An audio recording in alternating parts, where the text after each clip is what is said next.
एक सत्य परमपिता परमात्मा से सच्चा प्यार करने की, उनकी ही सच्ची याद में रहने की, बाकी सबसे नष्ट मोह बनने की, मनसा तूफानों पर विजय पाने के लिए मुख सेवा कर्मेंद्रियों से कोई भी पाप कर्म नहीं करने की, ईश्वरीय रजिस्टर को सदा बेदाग रखने की, टाइम बिल्कुल नहीं वेस्ट करने की, सभी को याद की दवाई देने की, कल्याणकारी परमपिता परमात्मा की हम आत्माओं के लिए आज की मुरली से शिक्षाएं। प्रवृत्ति अर्थात गृहस्थ में रहते, लौकिकता अर्थात विकारों की वृत्ति से परे रहते हुए अर्थात न्यारे रहने वाले लगाव मुक्त रहते हैं और परमात्मा का प्यार प्राप्त करने के पात्र बनते हैं। प्रवृत्ति में रहते लक्ष्य सदा स्पष्ट रहे कि अलौकिक विधि से हिसाब किताब चुकता करने के लिए और बंधनों को रूहानी संबंध में परिवर्तन करने के लिए परमात्मा ने उसे अब सेवा स्थान समझ सेवा पर रहने के लिए कहा है। जहाँ भी हम रहते हो वहाँ का वातावरण सेवा स्थान जैसा हो। प्रवृत्ति का अर्थ भी बुद्धि में स्पष्ट रहे कि कुछ भी मेरा नहीं है, अब सब कुछ बाप का है, सब कुछ प्रभु की अमानत है जिसे सेवाधारी बनकर श्रीमत प्रमाण निभाना है। अगर ऐसे निभाएंगे तो न्यारे और प्रभु के प्यारे हैं, सब अनुभव करेंगे।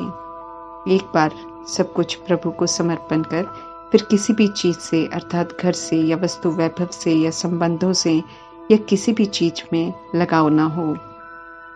लगाव होगा तो बंधनों में फंसे रहेंगे, जीवन मुक्त स्थिति का अनुभव कर जीवन मुक्त स्थिति के संस्कार नहीं बना सकेंगे। बिना अनुभव किए, बिना संस्कार के जीवन मुक्ति की दुनिया स्वर्ग में नहीं जा सकेंगे। ध्यान रखना है हमें कि घर में रहते वातावरण अब लौकिक न हो अर्थात दैहिक न हो, बल्कि अलौकिक हो अर्थात रूहानी हो।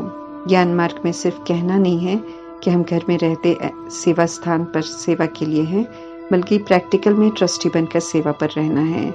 सब प्रभु की अमानत समझकर संभालना है, लगाव से मुक्त रहना है।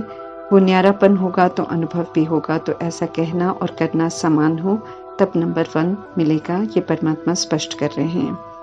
सत्य परमात्मा की श्रीमत को पालन करेंगे तब भी छिपे नहीं रहेंगे और श्रीमत का पालन नहीं करेंगे तब भी छिपे नहीं रहेंगे। दोनों का अनुभव होगा। प्रैक्टिकल अनुभव के आधार से फिर नंबर मिलेंगे। प्रभु का प्यार प्राप्त करने के लिए परमात्मा का वरदान है कि प्रवृत्ति में रहते लौकिकता से न्यारे लगाव मुक्त बनो। मेरा तो कुछ भी नहीं है, ऐसा तो अज्ञानता में भी कहते हैं, लेकिन सभी चीजों से लगाव पूरा होता है। कहना और करना भक्ति मार्ग में बिल्कुल भी समान नहीं होता, परंतु अब तो हम आत्माओं को सच्चा बनना है, आत्म अभिमानी बनना है, अनादि स्वरूप सतोगुणी बनना है और आदि स्वरूप सतयुगी बनना है। दोनों स्वरूपों में आत्माएं स्वतंत्र है, लगाव मुक्त है, बंधन मुक्त है, संतुष्ट है, सदा खुश है, सदा सुखी है, आनंद भी अनुभव करती है। ऐसा हमें फिर से बनना है, इसलिए कहना और करना समान हो, ये हमें ध्यान रखना है।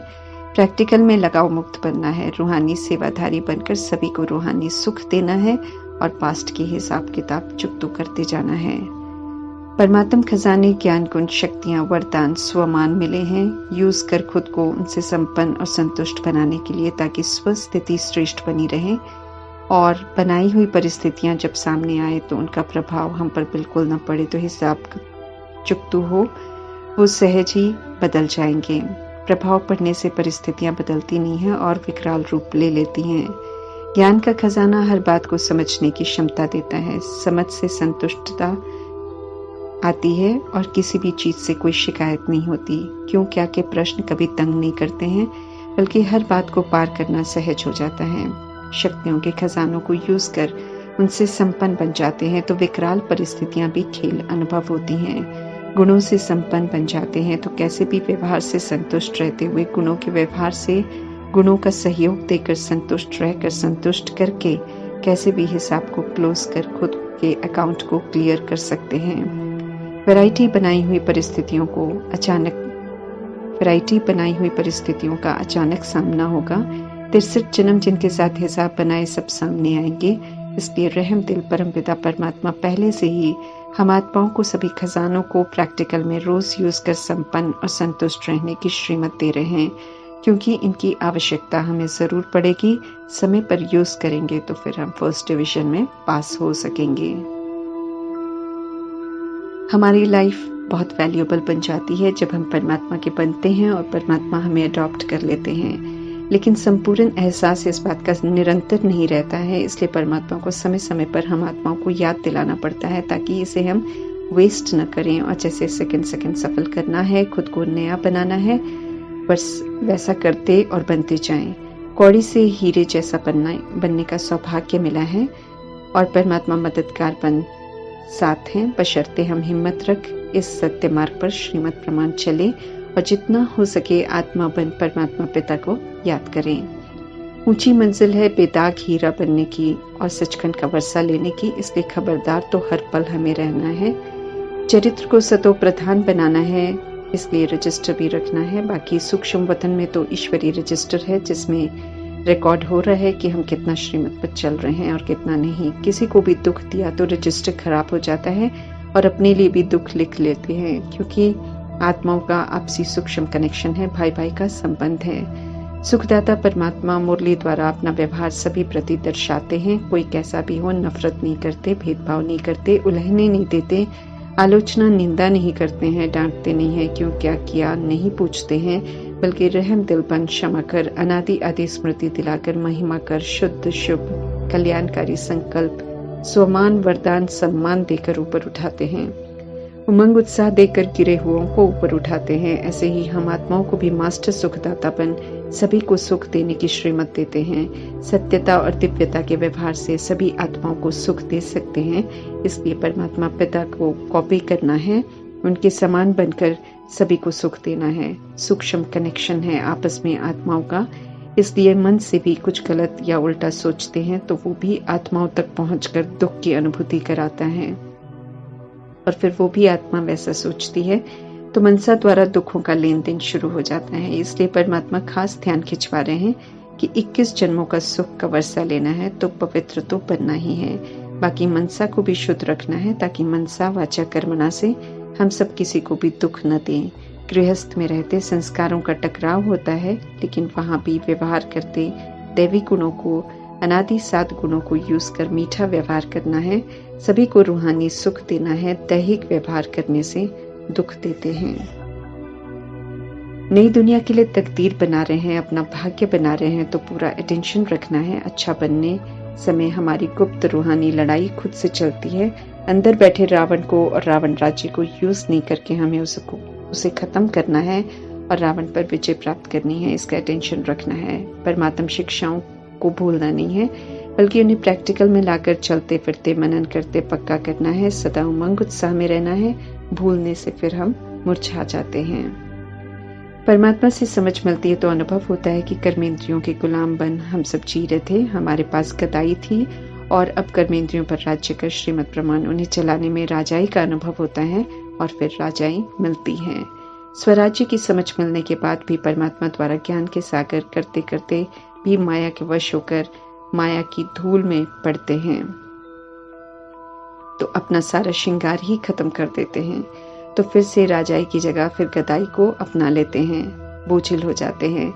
समझना है कि माया गधा बना देती है, बुद्धि पर वार कर बेसमझ बना देती है। देह अभिमान और विकार आत्मा के दुश्मन हैं, गिराते भी हैं और परमात्म प्यार और प्राप्तियों से वंचित भी कर देते हैं। विकारों पर जीत प्राप्त करने की युक्तियां परमात्मा रोज बताते हैं, जिस प्रमाण चलकर काम महाशत्रु पर हमें विजय प्राप्त करनी है।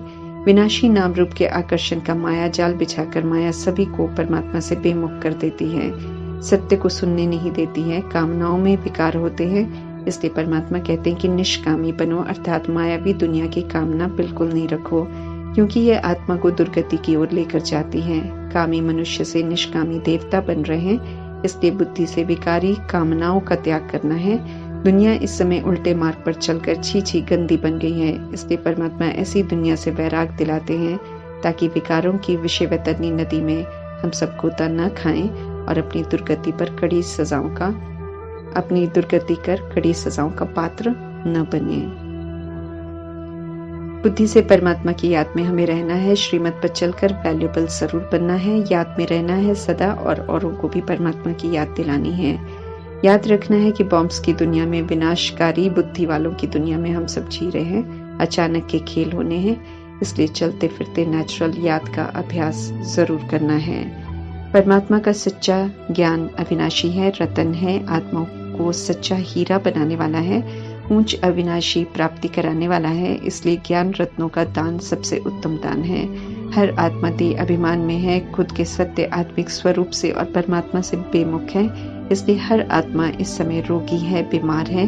जो नहीं करना चाहिए वो कर रही है और जो करना चाहिए उससे मुख मोड़ा हुआ है। इसलिए समय की समाप्ति प्रमाण परमात्मा तो यही राय देते हैं कि घर घर में हॉस्पिटल खोल दो, अर्थात परमात्मा संदेश सभी को दो।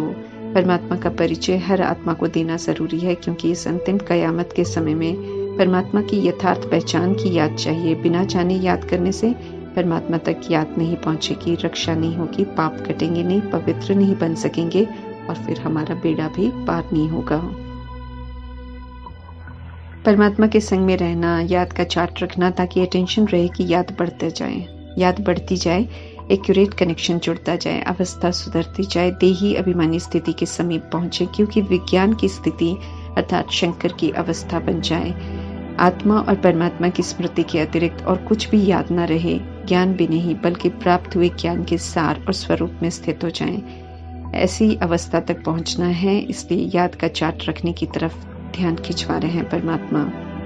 सर्वोत्तम संन्यास अर्थात बुद्धि से पुरानी दुनिया का, पुराने दैहिक रीति रस्मों का, देह अभिमान और विकारों का संन्यास, और सर्वोत्तम योग राजयोग अर्थात कर्मेंद्रियों का राजा बन एक निराकार परमात्मा की याद में रहकर स्थूल सूक्ष्म कर्मेंद्रियों को श्रीमत प्रमाण चलाना, उच्चतम स्थिति में स्थित रहना परमात्मा ही सिखाते हैं। देह अभिमान में आकर गृहस्थ आश्रम को विकारी गृहस्थ बनाया तो आपसी व्यवहार ही बिगड़ गया। अभी पुनः श्रीमत पर चलकर गृहस्थ को आश्रम बनाना है, अर्थात निर्विकारी बनाना है, विकारों का संपूर्ण संन्यास करना है। संगम युग में उतना ही समय मिलता है जिसमें हम याद से 63 जन्मों के किए हुए पापों को भस्म करें। परमात्मा से समझ मिलने के बाद तो पाप करने की इजाजत नहीं है, क्योंकि उसे भस्म करने का समय ही नहीं मिलेगा और सजा भी फिर 1 का 100 गुना होगी। तो परमात्मा पूछ रहे हैं कि संगम युग में किए हुए पापों से कैसे छूटेंगे। पाप किए हैं तो सजा तो मिलेगी जरूर, उसके बिना आत्मा शरीर से निकल नहीं सकती है। प्रायश्चित कर पापों को भस्म करने का भी समय नहीं मिलेगा। याद में रहने से, स्वदर्शन चक्र फिराने से पाप नाश हो जाएंगे। नॉलेज बुद्धि में होगी तो श्रेष्ठ पुण्य कर्म करते रहेंगे, पुण्य से पुराने पाप भस्म होते जाएंगे। स्वदर्शन चक्र से अपनी देह अभिमान का गला कट जाता है, अर्थात खत्म हो जाता है। इसमें कोई स्थूल हिंसा नहीं है। श्रीमत के विपरीत चलना मना, अपना रजिस्टर खराब करना, तो श्रीमत पर पूरा ध्यान देना है। श्रीमत कहती है कि अब सत्यता की अर्थात आत्मा की अनादि सतुगुणी और सत्य की विशेषताओं को यूज करो। देह अभिमान, काम, क्रोध, लोभ, मोह, अहंकार, ईर्ष्या, द्वेष को यूज नहीं करना है। परमात्मा से बुद्धि का योग लगाकर नष्ट मोहा बनना है। श्रीमत पर चलने से असीम प्राप्तियां हैं। पुरानी दुनिया के मनुष्य मत पर चलने से कोई भी प्राप्ति नहीं है। एक परमात्मा से प्यार और एक उनकी ही याद आत्मा को पुनः पवित्र बनाएगी और कयामत की सजाओं से मुक्त कराएगी। अच्छी तरह हमें हर बात को समझना है और अपना भला करना है। धर्मराज के सामने लज्जित न होना पड़े, इसका ध्यान जरूर रखना है। अपनी ही की हुई अवज्ञाएं भूत मिसल दिखाई देंगी और फिर डराएंगी और पश्चाताप कराएंगी। हमें ऐसी सजाओं का पात्र बिल्कुल नहीं बनना है। मनसा में विकारी मायावी तूफान तो जरूर आएंगे, ये परमात्मा स्पष्ट कर रहे हैं, लेकिन परमात्मा का फरमान है कि मुख से बोलकर और कर्म में करके विक्रम नहीं करना है। रजिस्टर खराब हो जाएगा और फिर हम बहुत सजा के निमित्त बन जाएंगे। घर में रहते संपूर्ण पवित्र मीठा बनना है। क्रोध की भी परहेज बिल्कुल करनी है। जैसे परमात्मा प्यार से काम लेते हैं, ऐसे हमें भी प्यार से काम लेना है। परमात्मा की हम नई रचना है। अब परमात्मा हमारे माता पिता हैं। अब उनकी श्रेष्ठ मत पर चलकर ऊंची तकदीर बनानी है। साक्षात्कार से प्राप्ति नहीं है, इसकी आश बिल्कुल नहीं रखनी है। साक्षात्कार की कर्मातीत अवस्था बनाने की, खुद को परिवर्तन कर प्रिंस प्रिंसेस बनने का ऊना रखना है। नई दुनिया स्वर्ग की राजधानी में प्रिंस प्रिंसेस का मर्तबा लेने का अटेंशन रखना है। पुरुषार्थ से प्राप्ति होगी, साक्षात्कार से नहीं। बुद्धि का ताला खुलता जाएगा और रूहानी हॉस्पिटल गली गली में खुलते जाएंगे, अर्थात विकारों को छोड़ने वालों के घर आश्रम बन जाएंगे। पुरुषार्थ करने लग पड़ेंगे सब। घर में रहते नष्ट मोहा बनते जाएंगे जैसे जैसे समय समीप आता जाएगा। सच्ची दीपमाला सतयुग में होगी, अर्थात सभी की आत्मा की ज्योत जगी हुई होती है। वहां सभी आत्म अभिमानी होंगे, देह का भान नहीं होगा। कलयुग में तो आत्मा की ज्योत बुझी हुई है, इसलिए स्थूल दिए जलाकर दीपमाला मनाते हैं। संगम युग में परमात्मा से समझ मिलने के बाद हम रावण रूपी 10 विकारों पर विजय प्राप्त करते हैं और सच्चा दशहरा मनाते हैं। जो 5 मुख्य विकार और उनके बच्चों पर जीत प्राप्त कर सच्चा दशहरा मनाते हैं, जिनकी आत्मा की पूरी जोत जग जाती है, संगम युग में वे सतयुग की खुशियां और सुख के अधिकारी बनते हैं। अभी हम आत्माओं को साफ शुद्ध बनना है। पवित्रता है तो सुख शांति खुशियां सब कुछ है। आज पवित्रता नहीं है दुनिया में, इसलिए दुख शांति है। पुराने दुश्मन रावण से डरना नहीं है, बल्कि निर्भयता से उसका वश कभी नहीं होना है, बल्कि याद में रहकर माया पर जीत प्राप्त कर हमें जगत जीत जरूर बनना है। विनाश के पहले गुप्त पढ़ाई अच्छी रीति पढ़कर धारण कर याद में रहकर अपना राज्य भाग्य लेना है। याद में रहकर रावण को यूज नहीं करेंगे तो याद से शक्ति मिलती जाएगी। इसलिए परमात्मा समझा रहे हैं कि संगम युग के अनमोल समय को वेस्ट नहीं करना है। सेवा करते हमें बिल्कुल थकना नहीं है। माया के वश हो उसे थप्पड़ खाकर फेल नहीं होना है। माया का भी नॉलेजफुल होना है। माया सदा श्रीमत के विपरीत सोचने, बोलने, कर्म करने को उकसाएगी। इसलिए श्रीमत को बुद्धि में स्पष्ट रखकर हमें सदा सर्वशक्तिमान परमात्मा की श्रीमत पर चलना है और सर्वशक्तिमान माया को महत्व बिल्कुल नहीं देना है। समझना है कि आधा कल्प माया ने जीतकर हमें नरकवासी बना दिया, चरित्रहीन कौड़ी तुल्य बना दिया। अब श्रीमत पर चलकर हीरे तुल्य बनकर हमें चरित्रवान बनकर अपना कल्याण जरूर करना है। ओम शांति।